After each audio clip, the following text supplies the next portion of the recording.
குருவடிகளே சரணம். Hello friends and viewers, எல்லாருக்கும் வணக்கம். 14 சித்தர்கள் பாடல் வரிசையில் சிவவாக்கியர் அவர்களுடைய பாடல்களும் அதற்கான விளக்கமும் பார்த்துட்டு இருக்கோம். இப்போ நம்ம பார்க்க போற பாடல் 61. அண்டம் நீ அகண்டம் நீ ஆதிமூலமானோன் நீ கண்டம் நீ கருத்தும் நீ காவியங்கள் ஆனோன் நீ பொன்டரேக மன்றுளே புணருகின்ற புண்ணியர் கொண்ட கோலமான நேர்மை கூர்மை என்ன கூர்மையே. இதுதாங்க அந்த பாடல்.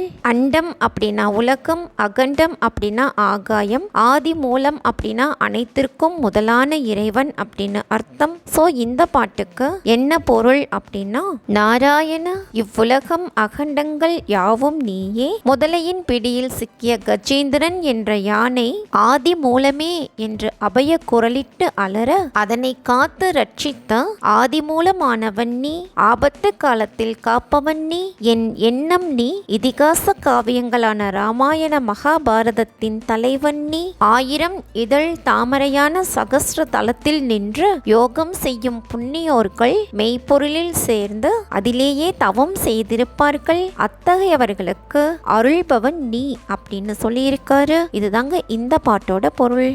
அடுத்தது பாடல் 62. மை அடர்ந்த கண்ணினார் மயக்கிடும் மயக்கிலே ஐயிறந்து கொண்டு நீங்கள் அல்லல் உற்றிருப்பீர்கள், மெய் அறிந்து சிந்தையால் விலங்கு ஞானம் எய்தினால் உயறிந்து கொண்டு நீங்கள் ஊழி காலம் வாழ்வீரே. இதுதாங்க அந்த பாடல். மையடர்ந்த கண்ணினார் அப்படின்னா மை தீட்டிய அழகான கண்களை உடைய இளம் பெண்கள் அப்படின்னும், அல்லல் அப்படின்னா துன்பம், உயறிந்து கொண்டு அப்படின்னா தப்பி பிழைக்கும் வழியை தெரிந்து கொண்டு அப்படின்னும், ஊழி காலம் அப்படின்னா கணக்கற்ற காலம் அப்படின்னும் அர்த்தம். சோ இந்த பாட்டோட பொருள் என்ன அப்படின்னா, மை தீட்டிய அழகிய கண்களை உடைய இளம் பெண்கள் ஆண்களை காம வலை வீசி மயக்கிடும் வீண் வாழ்வு எனும் இம்மாயையில் சிக்கி வீணான சந்தேகங்களினாலும் மரண பயத்தினாலும் பீடிக்கப்பட்டு நீங்கள் துன்பப்பட்டு வாழ்ந்து வருகின்றீர்கள். உங்கள் உடம்பிலேயே உள்ள உயிரை அறிந்து அதில் விளங்கும் மெய்ப்பொருளை உணர்ந்து அதனையே சிந்தனையில் நினைந்து தியானியுங்கள்.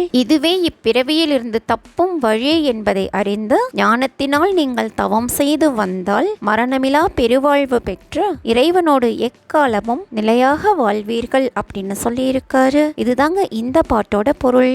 அடுத்தது பாடல் 63. கருவிருந்த வாசலால் கலங்குகின்ற ஊமைக்கால் குருவிருந்து சொன்ன வார்த்தை குறித்து நோக்க வல்லிரேல், ஒரு விலங்கு மேனியாகி உம்பராகி நின்று நீர் திருவிலங்கு மேனியாகி சென்று கூடல் ஆகுமே. கருவிருந்த வாசல் அப்படின்னா யோனி அப்படின்னு அர்த்தம். சோ இந்த பாட்டோட பொருள் என்ன அப்படின்னா, பெண் மீதுள்ள சிற்றின்ப ஆசையால் வாழ்க்கையில் ஏற்படும் பல துன்பங்களாலும் நோய்களாலும் பாதிக்கப்பட்டு வெளியே சொல்ல முடியாமல் தவிக்கும் ஊமை மக்களே, உண்மை குருவாக இருந்து வாழ்ந்து வழிகாட்டியவர்கள் கூறிய உபதேச வார்த்தைகளை நன்கு புரிந்து கொண்டு அந்த ஒன்றையே குறித்து நோக்கி தியானம் செய்ய வல்லவர்களானால் உருவமற்ற அப்பொருளே உருவமாகி சோதி வடிவமாக நின்று ஈஸ்வருடன் ஒன்றாகி இணைக்கும், அதுவே உங்களை உத்தமராக ஆக்கி உள்ள தாமரை திறந்து ஈசன் திருவாக விளங்கி திகழும் பொன் மேனியில் பொன் அம்பலத்தில் சென்று கூடி பேரின்பத்தை கூட்டி வைக்கும் அப்படின்னு சொல்லியிருக்காரு. இதுதாங்க இந்த பாட்டோட பொருள். அடுத்தது பாடல் 64. தீர்த்தம் ஆட வேண்டும் என்று தேடுகின்ற தீனர்கால் தீர்த்தம் ஆடல் எவ்விடம் தெளிந்து நீர் இயம்புவீர், தீர்த்தமாக உம்முலே தெளிந்து நீர் இருந்த பின் தீர்த்தமாக உள்ளதும் சிவாய அஞ்செழுத்துமே. இதுதாங்க அந்த பாடல். தீனர்கால் அப்படின்னா வலிமையற்றவர்களே, இயம்புவீர் அப்படின்னா கூறுவீர், அஞ்செழுத்து அப்படின்னா சிவாய நம என்னும் திருவைந்தெழுத்து. சோ இந்த பாட்டுக்கு என்ன பொருள் அப்படின்னா, புறத்தில் காணப்படும் புண்ணிய தீர்த்தங்களில் எல்லாம் நீராட வேண்டும் என்று தேடி அந்த புண்ணிய தீர்த்தங்களை நாடி ஓடும் வலிமையற்றவர்களே, எந்த இடத்தில் உள்ள தீர்த்தத்தில் நீராட போகிறீர்கள்? தெளிந்து நீர் கூறுவீராக, தீர்த்தமாக உங்களுக்குள் தெளிந்த நீர் இருக்கிறது, சிவாய நம என்னும் திருவைந்தெழுத்தே தீர்த்தமாகவும் உள்ளது அப்படின்னு சொல்லியிருக்காரு. இதுதாங்க இந்த பாட்டோட பொருள். அடுத்தது பாடல் 65. கழுத்தையும் தலையும் நிமிர்த்தி நல்ல கண்ணையும் விழித்து நீர் பழுத்தவாய் விழுந்து போன பாவமென்ன பாவமே அழுத்தமான வித்திலே அனாதியாய் இருப்பதோர் எழுத்தில்லா எழுத்திலே இருக்கலாம் இருந்துமே. எழுத்தில்லா எழுத்து அப்படின்னா வாயால் உச்சரிக்காமல் மனதால் மௌனமாக ஓதுவது அப்படின்னு அர்த்தம். சோ இந்த பாட்டோட பொருள் என்ன அப்படின்னா, கழுத்தை நிமிர்த்தி கண்களை அகல விழித்து நீங்கள் வாயால் உச்சரிக்காமல் மனதிற்குள்ளேயே அமைதியான நுட்பமான திருவைந்தெழுத்து மந்திரத்தை ஓதினால் பாவங்கள் அனைத்துமே பறந்து போகும். அழுத்தமான மனத்திரையில் உருவகமாக சிந்தித்து கூறும் எழுத்தில்லா எழுத்தில் அனாதியாகவே இந்த ஆற்றல் வெளிப்படும் அப்படின்னு சொல்லியிருக்காரு. இதுதாங்க இந்த பாட்டோட பொருள்.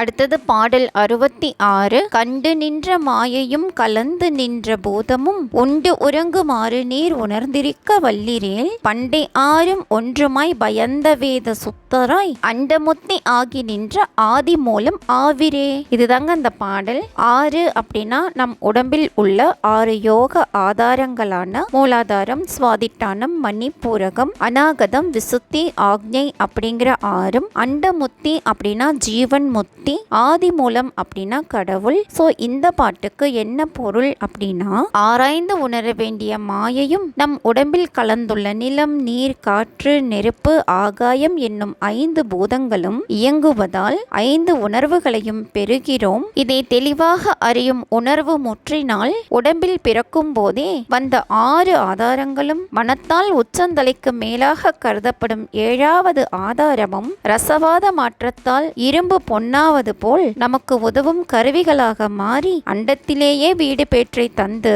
ஆதி மூலமான கடவுளாகவே ஆகலாம் அப்படின்னு சொல்லியிருக்காரு. இதுதாங்க இந்த பாட்டோட பொருள். அடுத்தது பாடல் 67. ஈன்றவாசலுக்கு இறங்கி எண்ணிறந்து போவிற்கால் கான்றவாழை மொட்டு அலர்ந்த காரணம் அருகிலீர் நான்றவாசலை திறந்து நாடி நோக்க வல்லிரேல் தோன்றும் மாயை விட்டொழிந்து சோதி வந்து தோன்றுமே. இதுதாங்க அந்த பாடல். ஈன்றவாசல் அப்படின்னா யோனி, அலர்ந்த அப்படின்னா மலர்ந்த, அருகிலீர் அப்படின்னா அறிய மாட்டீர், நான்றவாசல் அப்படின்னா மூலாதாரம், நாடி அப்படின்னா சுழுமுனை நாடி. சோ இந்த பாட்டுக்கு பொருள் என்ன அப்படின்னா, பெண்களின் யோனி மேல் காமம் கொண்டு மண்ணில் மாளும் மனிதர்களே, வாழை மரத்தில் மகரந்த சேர்க்கை என்பது இல்லாமலேயே கிழங்கிலேயே மறுவாழை தோன்றுவது போல் கடவுளில் மனிதனும் மனிதனில் கடவுளும் தோன்றுவர். இக்காரணத்தை ஏனோ நீங்கள் அறியவில்லை. மூலாதாரத்தை திறந்து அதில் புறப்படும் சுழுமுனை நாடியை பார்க்க முயன்றால் மாயையானது நம்மை விட்டு நீங்கும், உள்ளே சோதி தோன்றும் அப்படின்னு சொல்லியிருக்காரு. இதுதாங்க இந்த பாட்டோட பொருள். அடுத்தது பாடல் 68. உழழும் வாசலுக்கு இறங்கி ஊசலாடும் ஊமைக்கால் உழழும் வாசலை துறந்து உண்மை சேர எண்ணிலிர் உழழும் வாசலை துறந்து உண்மை நீர் உணர்ந்த பின் உழழும் வாசல் உள்ளிருந்த உண்மை தானும் ஆவிரே.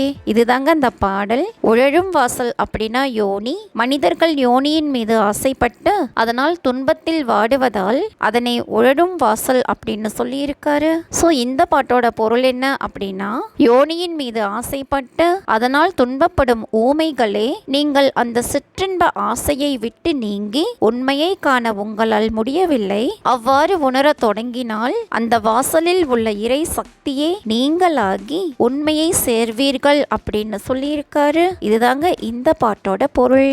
அடுத்தது பாடல் 69. மூலநாடி தன்னிலே முளைத்தெழுந்த சோதியை 4 நாழி உம்முலே நாடியே இருந்த பின் பாலனாகி வாழலாம் பரபிரமம் ஆகலாம் ஆலம் உண்ட கண்டர் ஆணை அம்மை ஆணை உண்மையே. இதுதாங்க அந்த பாடல். மூல நாடி அப்படின்னா மூலாதாரத்திலிருந்து புறப்படும் சுழுமுனை நாடி. 4 நாழி அப்படிங்கிறது ஒரு நாழிக்கு 24 நிமிஷங்கள். சோ 4 நாழி அப்படிங்கிறது 4 × 24 96 நிமிடங்கள். பாலன் அப்படின்னா இள வயதினன், பரபிரமம் அப்படின்னா இறைவன், ஆலமுண்ட கண்டர் அப்படின்னா சிவபெருமான் அப்படின்னு அர்த்தம். சோ இந்த பாட்டுக்கு என்ன பொருள் அப்படின்னா, சுழுமுனை நாடியானது மூலாதாரத்திலிருந்து புறப்படும் அதில் தோன்றும் ஒளியை 4 நாழிகை நேரம் உமக்குள் நினைத்தபடியே நாள்தோறும் தியானம் செய்தால் வயதில் முதிர்ந்தவர்களும் அதாவது கிழவரும் இளமை பெற்று விளங்குவார், இறைவனாகவே ஆகிவிடுவார். ஆலகால விஷம் உண்ட நீலகண்டர் மற்றும் அன்னை பராசக்தியின் மேல் ஆணையிட்டு கூறுகின்றேன், நான் சொல்வது உண்மையாகும் அப்படின்னு சொல்லியிருக்காரு. இதுதாங்க இந்த பாட்டோட பொருள். அடுத்தது பாடல் 70 இருக்க வேணும் என்ற போது இருக்கலாய் இருக்குமோ மறிக்க வேணும் என்றலோ மண்ணுலே படைத்தனர் சுருக்ககம் அற்ற தம்பிரான் சொன்ன அஞ்செழுத்தையும் மறிக்க முன் வணங்கிடீர் மருந்தின் பதங்கிடீர். இதுதாங்க அந்த பாடல். இருக்க வேணும் அப்படின்னா இவ்வுலகில் மேலும் பல காலம் வாழ வேண்டும். மறித்தல் அப்படின்னா இறத்தல், தம்பிரான் அப்படின்னா இறைவன் அதாவது சிவபெருமான், அஞ்செழுத்து அப்படின்னா சிவய நம என்னும் திருவைந்தெழுத்து மந்திரம், மறிக்கும் முன் அப்படின்னா இறப்பதற்கு முன் அப்படின்னு அர்த்தம். சோ இந்த பாட்டுக்கு என்ன பொருள் அப்படின்னா இவ்வுலகில் மேலும் பல காலம் வாழலாம் என்று நீங்கள் நினைத்தால் அவ்வாறு இருக்க முடியுமோ? இறக்க வேண்டுமென்றே அனைவரும் மண்ணில் படைக்க பெற்றுள்ளனர். எங்கும் நிறைந்திருக்கும் சிவபெருமானின் திருவைந்தெழுத்து மந்திரமான சிவாய நம என்ற மந்திரத்தை இறப்பதற்கு முன்பே பல காலமும் வணங்கி கூறினால் இறப்பை மாற்றும் மருந்தாகும் சிவபெருமானின் திருவடிகளை அடையலாம். அதை கைவிடாதீர்கள் அப்படின்னு சொல்லியிருக்காரு. இதுதாங்க இந்த பாட்டோட பொருள். என்ன ஃப்ரெண்ட்ஸ், உங்களுக்கும் தெளிவா புரிஞ்சிருக்கும்னு நினைக்கிறேன். மீண்டும் 8வது வீடியோல சந்திக்கலாம். தேங்க்யூ.